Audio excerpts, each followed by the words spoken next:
At 6, I was molested by my mum's friend who was at the house a lot. So my mum was an alcoholic. And then...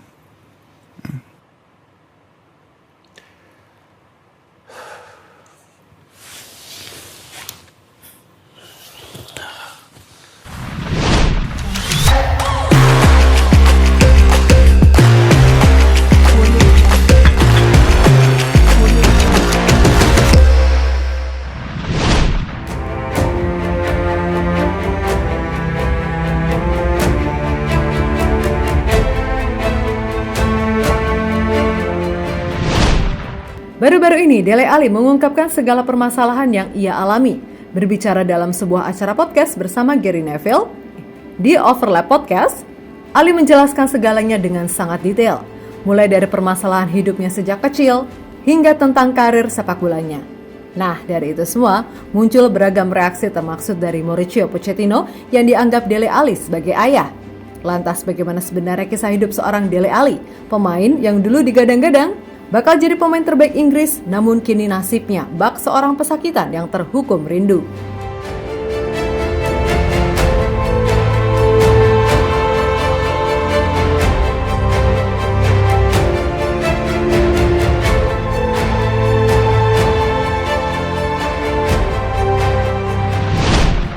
Dele Alli mulai dikenal insan sepak bola setelah tampil begitu luar biasa bersama Tottenham Hotspur.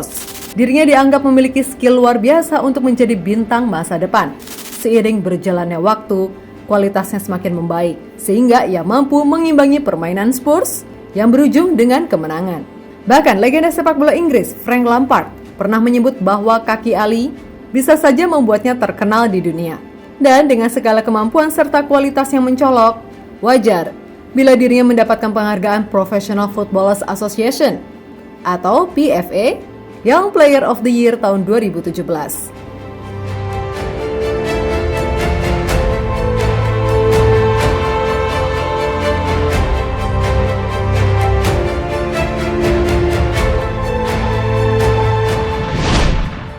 Nah, setelah menjalani musim-musim gemilang di Spurs, Dele Alli justru mengalami penurunan performa yang signifikan. Tidak ada yang tahu penyebab pastinya. Saat itu, ia hanya disebut sebagai pemain yang indisipliner dan tidak memiliki etos kerja yang kuat.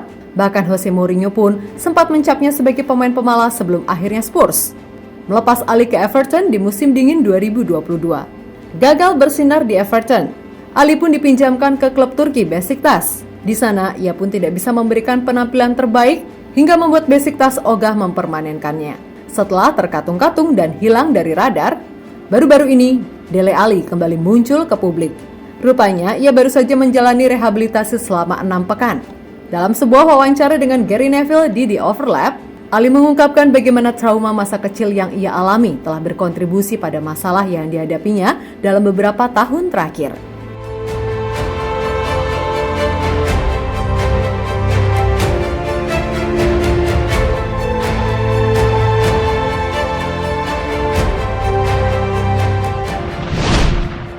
Sebagaimana diketahui, pemain kelahiran 11 April 1996 tersebut punya orang tua dari dua negara yang berbeda.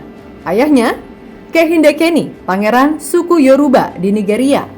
Sedangkan ibunya merupakan wanita kebangsaan Inggris bernama Dennis. Sayangnya, tidak berselang lama setelah Alli lahir, kedua orang tuanya berpisah. Menurut pengadilan di Inggris, hak asuh jatuh kepada sang ibu. Dan Alli pun tinggal di Inggris bersama ibunya. Ia nyaris kehilangan segala hidupnya saat tinggal bersama sang ibu. Hal itu lantaran kelakuan sang ibu yang merupakan pecandu alkohol. Nah, karena hubungannya dengan sang ayah masih terus berlangsung, Alli pun nekat melakukan kunjungan ke Nigeria untuk pertama kalinya di usianya yang masih menginjak kurang lebih 8 tahun. Tinggal bersama sang ayah, Alli menyadari bahwa ia adalah anak seorang yang terpandang dan kaya raya. Ayahnya pun kerap mengajarkan budaya Nigeria kepada Alli. Sang ayah menasihati Alli tentang pentingnya mempelajari sebuah budaya. Tinggal dengan segala kemewahan, Alli mendapat pendidikan sekolah internasional yang biayanya mencapai 20.000 pound atau sekitar 332 juta rupiah per tahun. Selain bahagia di Nigeria, Alli juga pernah tinggal di rumah mewah ayahnya di Houston, Texas pada tahun 2006. Namun saat tinggal di Texas, Ali mengetahui ayahnya akan menikah dengan wanita lain. Dirinya yang tidak menyukai itu memutuskan untuk tinggal dan kembali ke kampung halaman ibunya.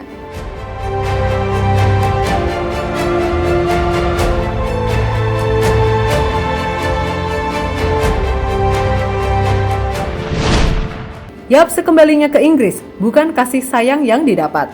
Ali justru mendapatkan pelajaran yang tak menyenangkan. Ibunya yang merupakan pemabuk berat memaksa Ali untuk mencari kehidupan di luar. Alhasil, ia sering bermain di jalanan dan bertemu dengan orang-orang yang lebih tua darinya. Yap, hidup di jalanan membuat Ali lepas kontrol. Ia bahkan mengaku kerap meminum alkohol dan akrab dengan narkoba. Lingkungan yang buruk memberikan dampak negatif bagi Ali. Beberapa bagian dalam kehidupannya, Ali harus hidup berdampingan dengan dunia gelap yang bersentuhan langsung dengan bisnis narkoba dan senjata api. At 6, I was molested by my mom's friend who was at the house a lot. So my mom was an alcoholic. And then...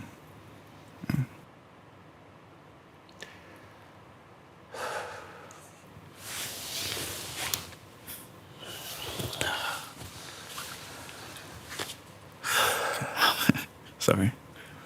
You don't be sorry. Yeah, so that happened at 6. And then I was sent to Africa to learn discipline. And then I was sent back. 7, I started smoking. 8, I started dealing drugs. Selling drugs. Selling drugs, yeah. An older person told me that they wouldn't stop a kid on a bike, so I'd ride around with my football. And then underneath I'd have the drugs and yeah. And so that was 8. 11, I was hung off a bridge. Lebih lanjut, menurut penuturan Ali, karena tidak mampu membesarkan anaknya dengan baik, ibunya merelakan Ali diambil alih oleh sebuah dinas sosial. Hingga pasangan Ellen dan Sally Hickford datang untuk menjadi pengasuh Ali. Di tangan kedua pasangan tersebut, Ali mulai masuk ke sekolah sepak bola dan menandatangani kontrak pertamanya pada usia 16 tahun. Bermain di Milton Keynes Dons, bakat Ali semakin tampak. Ia bermain baik dan mampu menarik minat Tottenham Hotspur. Setelah resmi berseragam Spurs, kemampuannya benar-benar berkembang begitu pesat. Ali menjelma menjadi salah satu talenta berbakat yang dinilai mampu meraih banyak hal. Namun seperti yang terjadi kini, karir Ali merosot tajam dan menjadi pesakitan yang entah bagaimana jadinya.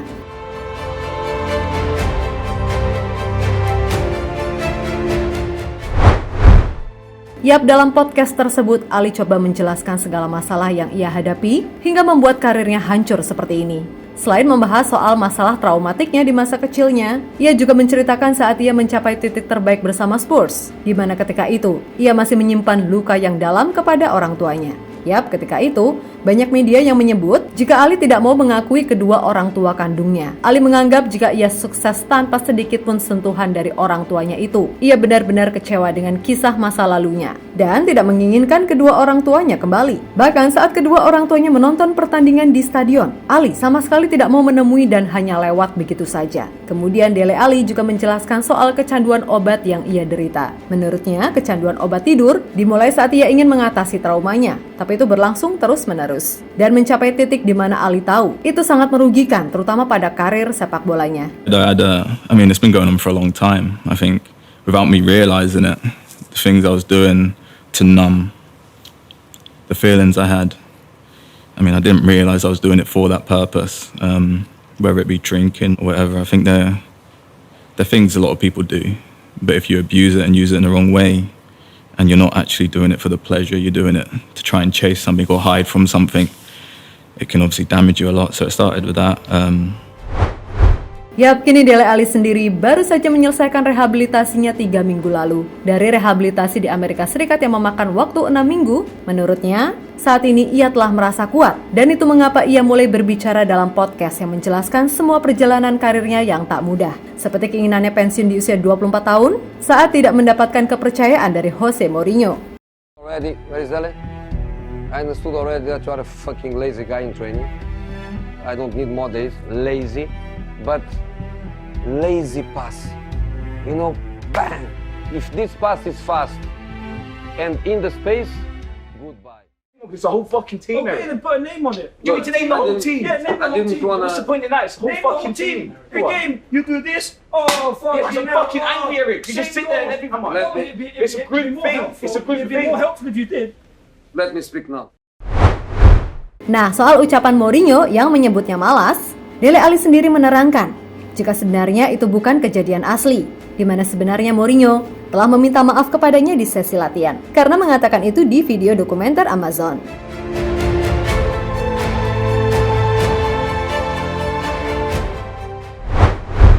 Ya, melihat keberanian Dele Alli yang memiliki keberanian untuk menceritakan itu semua, pada akhirnya mendapatkan beragam dukungan seperti Declan Rice, Marcus Rashford, Harry Kane, dan masih banyak lainnya mengirimkan pesan dukungan mereka melalui akun media sosial masing-masing.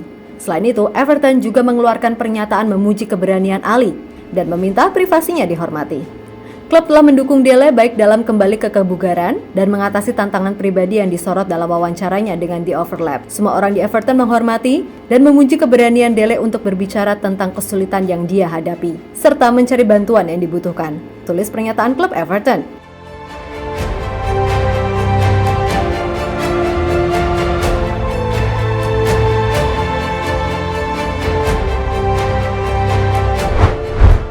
Sementara itu, mantan pelatihnya di Spurs, Mauricio Pochettino, turut merasa prihatin dengan apa yang dialami oleh Ali. Tentu saja, Pochettino tahu betul kalau Ali ini sebenarnya adalah pemain hebat, dan ia sudah menganggap pemain 27 tahun tersebut sebagai anak sendiri.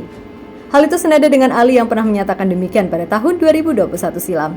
Saya sangat beruntung memiliki manajer seperti Pochettino. Dia adalah pria yang luar biasa dan sangat berpengalaman. Dia akan menarik saya jika saya melakukan kesalahan bodoh dan berbicara kepada saya. Tidak seperti seorang ayah, tapi ada getaran semacam itu saat saya dilatihnya. Ucap Ali dilansir dari Daily Mail pada tahun 2021 lalu.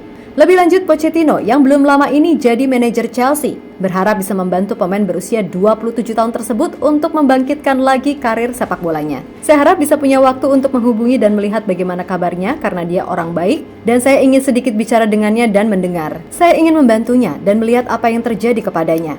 Dia masih muda. Tentunya dia punya mentalitas. Sudah lama sejak saya bicara dengannya, tapi saya ingin menghubunginya lagi dan melihat apa yang sedang terjadi. Ujar Pochettino seperti dilansir dari Metro.